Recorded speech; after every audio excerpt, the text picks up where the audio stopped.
Hi guys, hi everyone. This is Promise and welcome back to Life of Promise. If you haven't subscribed yet, please go down below on the red button and click subscribe. Welcome back guys to my new episode of Life of Promise. And today I'm going to continue with our series. I call them series because it's like I'll be telling you one thing after the other. So today I'm here to talk to you about my phobia or fear for caterpillars. I don't know if many of you guys know those animals, but God, I'm so terrified by them. And it's not because I was born like this. Actually, when I was young, I used to play with them until now when I grew up and I started to remember like, oh my God, did I really play with that thing? So here is the thing guys, how it came about. So where I grew up from at my grandparents' place, it's a village. It was a village. Actually, the sad part is it is still a village.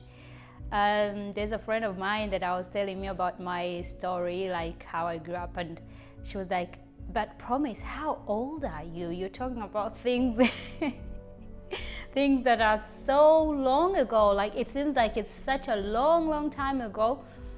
But no, it's not so long ago. It's the 90s guys that I'm talking about. But the funny part is my place was a village where I grew up. It was a village, so we lived like village people. And I recently went back there like a year ago. And guys, it's so sad that the place looks the same. Even though it's close to the city, it seems so far away from the city, from the modernization and the urbanization. But guys, the place is still such a deep village, and people still live the same way. There is no electricity, there is no clean water. People are still surviving on the rainy water and water from the stream, and it's only 12 kilometers from the city center, from Kampala, and it's the way it is. So yes guys, these are stories from a place that seems so far away yet close by the city, but yeah, it's what it is. And so because I grew up in that village, I used to live like a village girl. As I told you in my last video about my house chores, I was going to the garden, and I was so mainly my grandfather, his source of income, it was mainly farming, but then he had different types of businesses. Apart from coffee, there was also beer. I'll come guys to tell you about my grandfather being a brewer, like he was producing alcohol. I'll tell you about that another time because it's an interesting part too. So we used to go gardening in the coffee plantation because it was huge. So guys, as I was a young girl, we used to pick the coffee, you know, when it's ripe. The taller people, they used to remove the ones from up, like with hands. I don't know how other people harvest coffee, but this is how we did it. The taller people are the ones who were allowed to take the ones from the trees, because we used to have the tall trees of coffee. I don't know how it was called. I don't remember. I'll try to research on it how those ones called before the Robusta coffee came in. But we used to have really long trees of coffee. So the tall guys used to have like a hook that they used to pull the branches down to remove the coffee. So as the little ones, our job at this time was to pick the coffee that has fallen on the floor. So normally we could lay a huge, should I call it rug? Is that a rug? I have to search about it to check on it also on the internet. What is it called? Because we used to make it out of sacks, you know, sacks, or how do you call that? It's sacks. The sack, the big sacks where we pack stuff like rice or posho or flour, like the big sacks of 20 kilos. And this thing was cut and again sewed together. It was cut into 2 pieces, and then we sewed it together to make it huge enough. So we used to lay it all around the tree that we were going to harvest from. And so by accident, as the guys who were getting the coffee from up were busy getting the coffee or harvesting, I don't know what is called.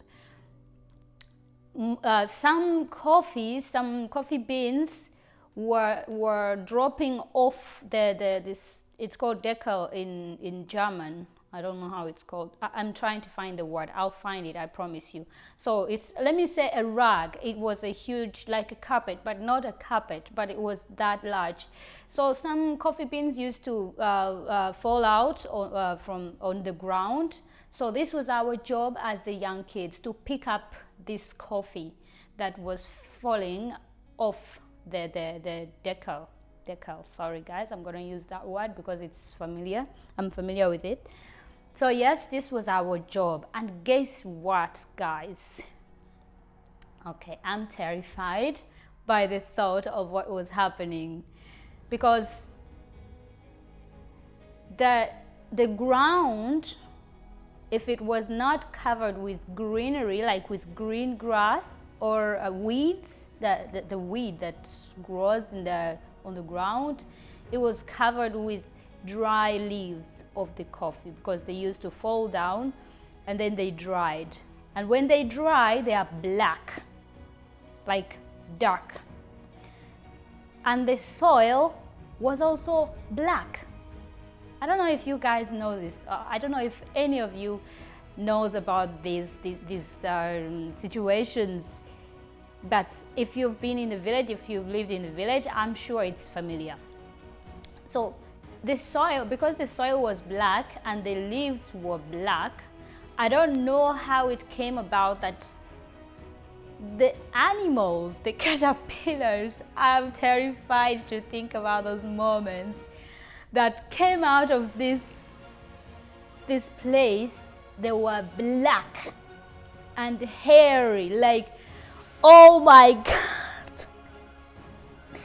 Oh my goodness.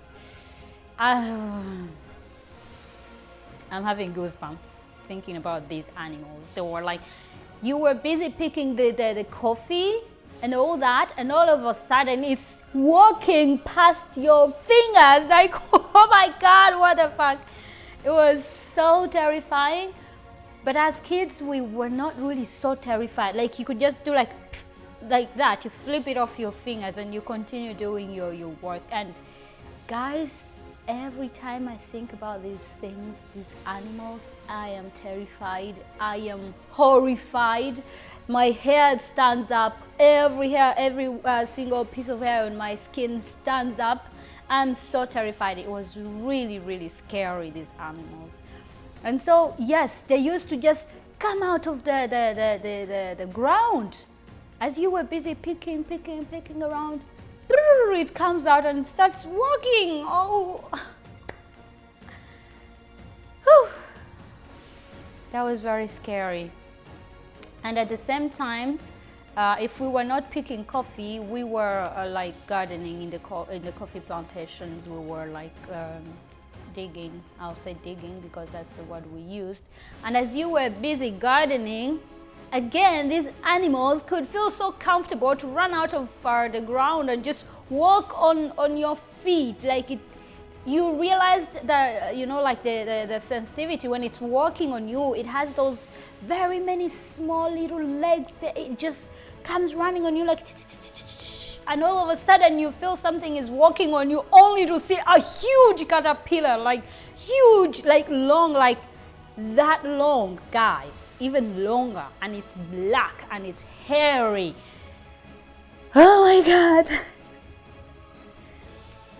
It freaks me out even to think about it now. If you want me to like drop dead, just put that thing close to me without me knowing and just tell me, promise there is a caterpillar close to you. Oh my God, I'm terrified, and that's where I got this phobia from. There's so many things we go through as kids and we don't realize the damage at that time, what it's gonna cause to us. But as we grow up, as a child, I didn't see it as a problem. I could even find them everywhere, in the kitchen, in the house, everywhere. I was seeing them everywhere, and it was okay. I was just killing them sometimes, or just flipping them away, or sweeping them away, and life goes on. But right now, guys, I have a phobia, a certain phobia I can't even explain. A mere sight of these animals. Last time when I went to Africa, I was somewhere in a village, and I saw these things. They had like stuck on a part of a tree. There's some trees. Oh guys, do you know I know different types of trees that attract caterpillars actually? Yes, I do. So we went to this village with my husband, and there is a certain tree. It attracts only white caterpillars, and when you see them, like you see like that surface there, they build up like they are on next to each other, and they make like a whole part, and it's only white hair. And all this white hair, it's the caterpillars. I told my husband, I have seen caterpillars somewhere. They're there, I know they're there. And he was like, no, where are they? And he doesn't even know how they look like. I was like, they're up. And he took the camera and saw these caterpillars. He was like, oh my God, that's really scary. So guys, I'm telling you, that's where I got my phobia for these animals. I'm so terrified. Be careful of the things your kids get exposed to. Some of these things really come back in the future, and they are very, very terrifying to them. I get nightmares even now as I'm grown up. I get nightmares of these animals. I'm so scared of them. When I get these kinds of nightmares, I don't sleep again. I'm so afraid. I start imagining them. I start remembering them during that time when I was a kid. I start seeing them, feeling them walking on me, and I'm really terrified. Wow. Guys, anyway, so yeah, that was what I wanted to tell you about how I got to fear these things so much. Yeah, just the mere thought of it. And I know some people that I've talked to before in person. I told them about my phobia, and they were like, what? You can't be so scared like that. What happened? How did it happen? So that's how it happened. That's how I came to be so scared, terrified actually, of these things, which are, some people think they are beautiful. Guys, do you know what's so funny? I go through some people's profiles, and I see them having these animals as profile pictures, and I'm like, woo! I feel like it's jumping out of the screen and it's coming on me. I mean, how do you get to love these things? They are very terrifying, and by the way, they are also poisonous. Yes, there is another type that only came on the coffee plantations. They only stuck on the coffee plantations, and these were very, very extremely poisonous, that the moment you get in contact with them like that, it irritates you, and it gets a very, very strange rash. Yes, your whole hand will start irritating, and it's covered in a very bad rash that can be there for like 3 days, and it's itching and it's burning. It's very poisonous.